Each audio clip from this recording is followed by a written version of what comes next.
मैं हूँ डॉक्टर प्रकृति चतुर्वेदी। आओ हिंदी सीखे श्रृंखला की अगली कड़ी के रूप में आज का हमारा पाठ है समास। आज हम समास की परिभाषा और उसकी कुछ विशेषताओं और उसके कुछ भेदों से परिचित हैं। तो चलिए शुरू करते हैं हम हमारा आज का पाठ। समास। समास का अर्थ होता है संक्षिप्त रूप। जब दो या दो से अधिक शब्द मिलकर एक नया शब्द बनाते हैं, संक्षिप्त होकर एक नया शब्द बनाते हैं, तो यह प्रक्रिया समास कहलाती है। तो हम एक बार इसकी परिभाषा पढ़ते हैं। परस्पर संबंध रखने वाले दो या दो से अधिक शब्दों का मेल समास कहलाता है। ठीक है, ऐसे संबंध, ऐसे शब्द जिनका आपस में कुछ संबंध है और उस संबंध के आधार पर जब हम उनको मिलाकर एक नया शब्द बनाते हैं तो यह प्रक्रिया समास कहलाती है। और ये जो दो शब्द आपस में मिलकर एक नया शब्द बनाते हैं, वो शब्द न कहला के अब क्या कहलाते हैं? पद कहलाते हैं। पदों के मेल से बना नया शब्द समस्त पद कहलाता है। ठीक है, समास जब हम पढ़ते हैं तो उसमें दो नए शब्द आपके लिए और आते हैं जिनसे आपका परिचित होना आवश्यक है, समस्त पद और समास विग्रह। तो समस्त पद क्या कहलाता है? जब दो शब्द आपस में मिलते हैं और उससे एक नया शब्द बनता है तो वो नया शब्द हम क्या कहेंगे? उसको समस्त पद। और जब हम उस समस्त पद को पुनः विग्रह करते हैं, पुनः तोड़कर उसका अर्थ प्रकट करते हैं, तो यह प्रक्रिया, यह कार्य क्या कहलाता है? इसे हम कहते हैं समास विग्रह। ठीक है, समस्त पद को अलग करने की जो प्रक्रिया है उसे हम कहते हैं समास विग्रह करना। तो समास किसे कहते हैं? दो या दो से अधिक शब्दों के परस्पर मेल को समास कहते हैं। और जो नया शब्द बनता है वो क्या कहलाता है? समस्त पद कहलाता है। और उसको अलग करने की जो प्रक्रिया होती है उसे विग्रह करना कहते हैं। उसे कहते हैं समास विग्रह करना। तो इसको हम समस्त पद भी कहते हैं, सामासिक पद भी कहते हैं, जो नया शब्द बनता है। ठीक है, अब जैसे मैं आपको उदाहरण देके बताती हूँ। सेना प्लस पति, ये दो शब्द हैं, सेना और पति। इनका हमने संक्षिप्तीकरण किया, इनको हमने आपस में मिलाया तो एक नया शब्द बना सेनापति। तो ये सेना और पति, सेनापति में सेना और पति, तो ये पहला पद है, इसे हम कहते हैं पूर्व पद। जो पहला शब्द जिसे कि अब हम पद कहते हैं वो कहलाता है पूर्व पद। और जो बाद वाला जो शब्द होता है उसे उत्तर पद कहते हैं। ठीक है, पूर्व पद और उत्तर पद। इसका जब हम विग्रह करेंगे, सेनापति को जब हम विग्रह करके लिखेंगे तो उसका विग्रह क्या होगा? सेना का पति। सेना का पति, तो ये सेना का पति, ये क्या हो गया? इसका विग्रह। ठीक है, तो अब आपको समझ में आ गया? ये दो शब्द हैं, सेना और पति। इनसे हमने एक नया सामासिक शब्द बनाया, सेनापति। सेनापति में सेना पूर्व पद है और पति उत्तर पद है। इसका जब हमने विग्रह किया तो ये बना सेना का पति। तो ये आपको समास, समस्त पद और समास विग्रह समझ में आ गई है। अब हम आगे बढ़ते हैं समास के भेदों की तरफ। विभिन्न तरह की विशेषताओं के आधार पर समास को 6 भागों में विभाजित किया गया है। ठीक है, 6 भागों में समास को विभाजित किया गया है। तो इसमें से हम आज 2 भागों के बारे में पढ़ेंगे। पहला भाग है हमारा अव्ययी भाव समास। ठीक है, पहला भाग है हमारा अव्ययी भाव समास। ठीक है, अव्ययी भाव समास की क्या विशेषता होती है? जैसे कि आपको नाम से समझ में आ रहा है, अव्ययी भाव यानी इसमें अव्यय होता है। मैंने आपको बताया पूर्व और उत्तर पद। समास की पहली विशेषता ये होती है कि उसमें पूर्व पद प्रधान है कि उत्तर पद प्रधान है, इसके आधार पर ही इसका विभेदीकरण किया गया है। तो जो अव्ययी भाव समास होता है उसका पूर्व पद प्रधान होता है, यानी जो पहला पद होता है वो प्रधान होता है। यानी उसका जो अर्थ होता है वो किस पर डिपेंड होता है? पहले वाले पद पर निर्भर करता है। और जो पहला वाला पद होता है वो क्या होता है? एक अव्यय होता है। पूर्व पद प्रधान क्या होता है, वो पूर्व पद क्या होता है, एक अव्यय होता है, ठीक है।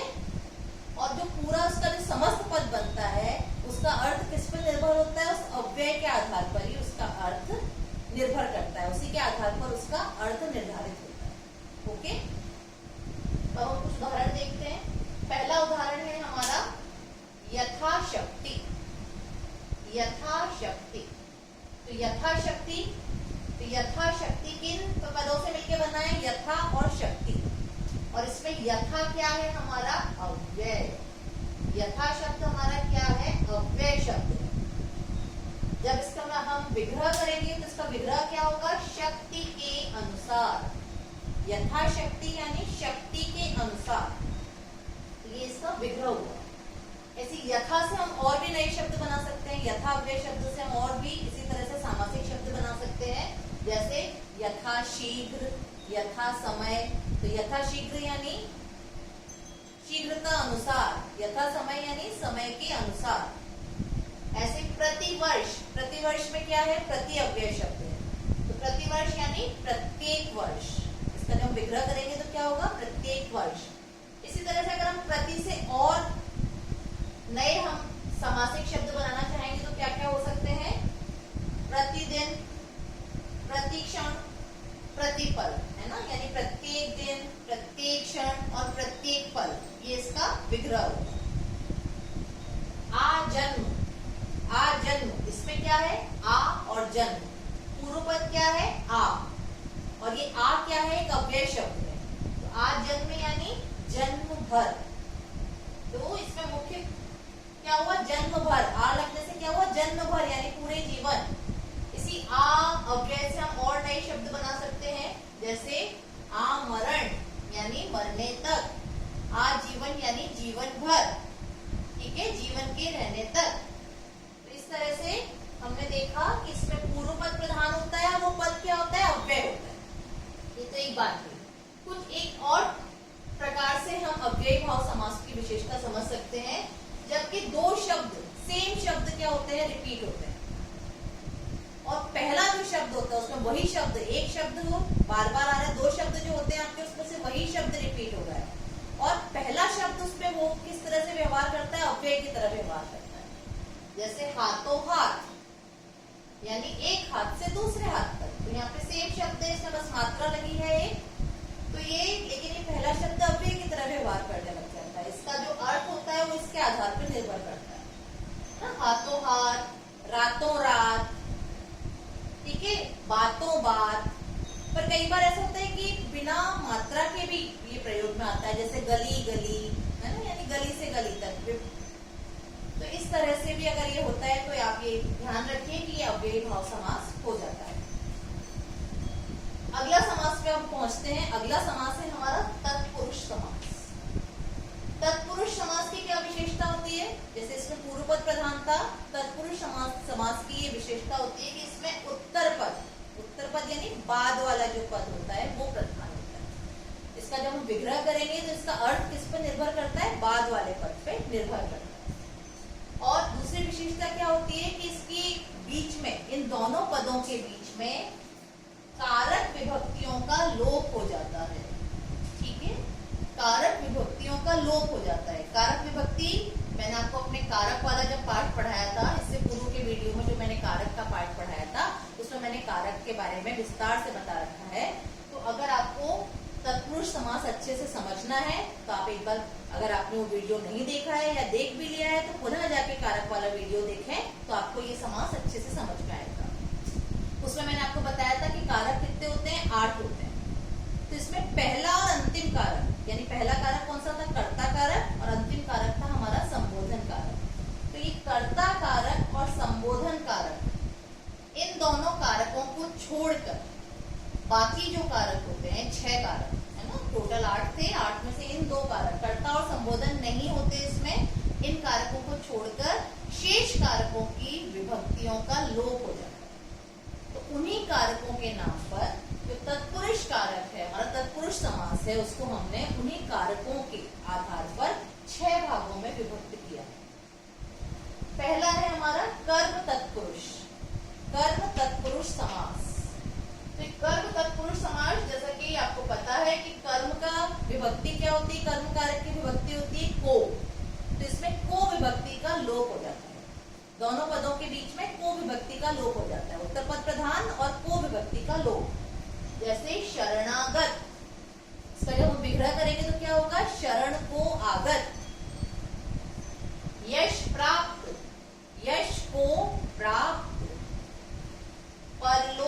गमन यानी परलोक को गमन, इस तरह से इसका विग्रह होगा। जेब कतरा यानी जेब को कतरने वाला, तो ये को विभक्ति का लोप हो रहा है, इसको लोप करके हमने क्या बनाया, ये समस्त पद का निर्माण हुआ है। वन गमन, वन को गमन करने वाला, तो ये वन को गमन हुआ, को का लोप हो। अगला हम पहुंचते हैं अगले भाग पे। इसके अगला जो इसका भेद होता है वो होता है करण तत्पुरुष समास। करण तत्पुरुष समास, जैसे कि आपको मैंने बताया था, करण का क्या होता है, वह विभक्ति चिन्ह से, और से विभक्ति चिन्ह यानी विद द हेल्प, साधन के रूप में यहाँ पे से का प्रयोग होता है। तो इसका उदाहरण हम देखते हैं, हस्त लिखित, हाथ से लिखित, तो यहाँ पे से का लोप हो गया। जन्मांध, जन्म से अंधा। मन चाहा, मन से चाहा हुआ। गुण युक्त, गुण से युक्त, तो यहाँ हमने देखा कि से विभक्ति के लोप से इस सामासिक पद के, इन सामासिक पदों का निर्माण हो रहा है। तो ऐसे इस तरह से हम पहचान सकते हैं कि ये कारक कौन सा है, तत्पुरुष कारक, और तत्पुरुष समास और तत्पुरुष समास का कौन सा, करण तत्पुरुष समास। अब हम आगे बढ़ते हैं। अगला इसका भाग है संप्रदान तत्पुरुष। संप्रदान तत्पुरुष, संप्रदान आपको पता है इसके विभक्ति चिन्ह कौन से होते हैं, को और के लिए। देवालय, देवताओं के लिए आलय, देव प्लस आलय पद से मिलके बना है ये, देव और आलय, पर इसके बीच में किस विभक्ति का लोप हो गया, देवताओं के लिए, देवों के लिए आलय, तो के लिए, तो के लिए हमारा क्या था, संप्रदान, संप्रदान का विभक्ति चिन्ह था, तो ये उसका लोप हुआ है। अगला है हमारा विद्यालय, अगला है हमारा विद्यालय, विद्या के लिए आलय, विद्या प्लस आलय, इनसे मिलके बना है दो पद, कौन से इसमें, विद्या और आलय, इससे क्या बना सामासिक पद, विद्यालय। तो विद्यालय का जब हम विग्रह करेंगे तो क्या होगा, विद्या के लिए आलय, तो यहाँ पे के लिए का लोप हो गया। एक और उदाहरण है इसका, देशभक्ति, देशभक्ति, तो देश और भक्ति से मिलके बना है ये, उत्तर पद प्रधान है इसमें, देश के लिए भक्ति, तो यहाँ फिर से वही के लिए का लोप हो रहा है।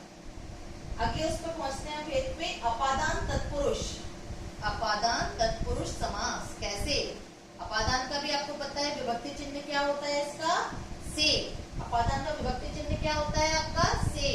पर से यहाँ पे मैंने आपको बताया था कारक वाले पार्ट में कि से का मीनिंग यहाँ पे क्या होता है, यहाँ पे से मतलब अलग होने का भाव, से हमारा साधन नहीं, यहाँ पे क्या है, से किस लिए प्रयुक्त होता है, अलग होने के भाव के लिए प्रयुक्त होता है। तो इसका उदाहरण हम देखते हैं, धनहीन, धन प्लस हीन, दो पद हैं इसमें, तो धनहीन का जब हम विग्रह करेंगे तो क्या होगा, धन से हीन, तो यहाँ पे से हीन यानी धन आपसे अलग हो गया, धन से अलग हो गया, तो यहाँ से का भाव क्या हो रहा है, अलग होने का भाव हो रहा है, और से विभक्ति से कारक के परसर का लोप हो रहा है यहाँ पे। इसी तरह हम अगला देखते हैं, देश निकाला, देश से निकाला, देश से निकाला गया। एक और उदाहरण है हमारा, पथ भ्रष्ट, पथ से भ्रष्ट। ज्ञानहीन, ज्ञान से हीन, देखा आपने, इन सब उदाहरणों में हमें क्या हो रहा है, से विभक्ति चिन्ह का, से कारक की विभक्ति का लोप हो रहा है। अगला देखते हैं हम, अगला हमारा जो भेद है वो क्या है, संबंध तत्पुरुष समास। संबंध तत्पुरुष समास, संबंध की कारक विभक्ति आपको पता है, नहीं भी पता है तो मैं आपको बताती हूँ कि संबंध का क्या होता है, कोई संबंध बताता है, रिलेशन बताता है, संबंध बताता है, और इसके विभक्ति चिन्ह कौन से होते हैं, का, के और की, ठीक है, का, के और की, तो इसमें का, के, की का लोप होता है, रारेरी का, के, की। तो घुड़ दौड़, पहला उदाहरण देखते हैं, घुड़ दौड़, ठीक है, तो इसका जब हम विग्रह करेंगे तो क्या होगा, घोड़ों की दौड़, घोड़ों की दौड़, तो यहाँ पे क्या हुआ, की विभक्ति चिन्ह का लोप हुआ। पवन पुत्र, पवन का पुत्र, जब हम विग्रह करेंगे तो पवन का पुत्र, तो हमें समझ में आ जाएगा कि ये कौन सा कारक है हमारा, संबंध तत्पुरुष कारक, यहाँ पे उसकी का विभक्ति का लोप हुआ है, तो ये कौन सा हो जाएगा, संबंध तत्पुरुष समास। एक और उदाहरण है, गंगा जल, गंगा जल यानी गंगा का जल, का लोप हो गया यहाँ पे। दीनानाथ, दीनों के नाथ यानी के विभक्ति का लोप हो गया। ठीक है, इस तरह से आपको समझ में आ रहा है कि का के का लोप हो रहा है। इस तरह से हम पहचान सकते हैं कि यहाँ पर कौन सा कारक है, हमारा तत्पुरुष समास है, इसमें उत्तर पद प्रधान है और उसके बीच में कारक की विभक्ति का लोप हो रहा है। कौन से कारक की विभक्ति का लोप हो रहा है, उस आधार पर हम उसको उसी भेद की श्रेणी में रखते हैं। अब इसका अंतिम भेद है अधिकरण तत्पुरुष समास। अधिकरण तत्पुरुष समास। तो अधिकरण तत्पुरुष, अधिकरण का विभक्ति चिन्ह क्या होता है, मैं और पर। इसके कुछ उदाहरण हम देखते हैं। आनंद मग्न, आनंद मग्न, इसका क्या, जब हम विग्रह करेंगे तो क्या विग्रह होगा, आनंद मैं मग्न। तो यहाँ पे हमें दिख गया कि मैं विभक्ति का लोप हो रहा है इसमें। अगला है हमारा गृह प्रवेश, यानी गृह में प्रवेश, घर में प्रवेश, में विभक्ति का लोप हो रहा है। पर्वतारोहण, पर्वत और आरोहण इन दो पदों से मिलके बना है, दो शब्दों से मिलके बना है। जो नया सामासिक जो पद बना है हमारा, इसके कौन से पद हैं, किन दो पदों से मिलके बना है, पर्वत प्लस आरोहण। तो पर्वत आरोहण, आरोहण यानी चढ़ना, तो पर्वत प्लस आरोहण यानी पर्वत पर चढ़ना। तो पर विभक्ति का लोप होने से इस सामासिक पद का निर्माण हुआ है। तो ये क्या हो जाएगा यहाँ पे, अधिकरण तत्पुरुष समास। अंतिम उदाहरण गृह प्रवेश, अच्छा ये मैं आपको बता चुकी हूँ, तो ये रिपीट हो रहा है। तो अधिकरण तत्पुरुष में क्या हुआ हमारा, मैं और पर विभक्ति का लोप हो जाता है और उत्तर पद प्रधान है। तो ये मैंने आज आपको पढ़ाया, समास की परिभाषा बताई, समस्त पद, समास विग्रह और उसके दो भेदों के बारे में, अव्ययी भाव समास और दूसरा कौन सा समास, अव्ययी भाव और तत्पुरुष समास। और तत्पुरुष समास के भी हमने जो उपभेदों के बारे में आपको बताया। तो आज आप इनके और बहुत सारे और उदाहरण अपनी कॉपी में ढूंढिए, अपनी किताब में ढूंढिए। कोई भी आप जो पाठ पढ़ते हैं उसके अंदर ढूंढा करिए कि जो हम लाइन पढ़ रहे हैं उसमें क्या, कौन सा समास आ रहा है, ये शब्द है, इसमें ये सामासिक पद है, कौन सा सामासिक पद है, किस तरह से इसका विग्रह होगा, इसका अभ्यास करिए। अगले वीडियो में हम समास के बाकी भेदों के बारे में पढ़ेंगे। तब तक हिंदी पढ़ते रहिए, लिखते रहिए और अभ्यास करते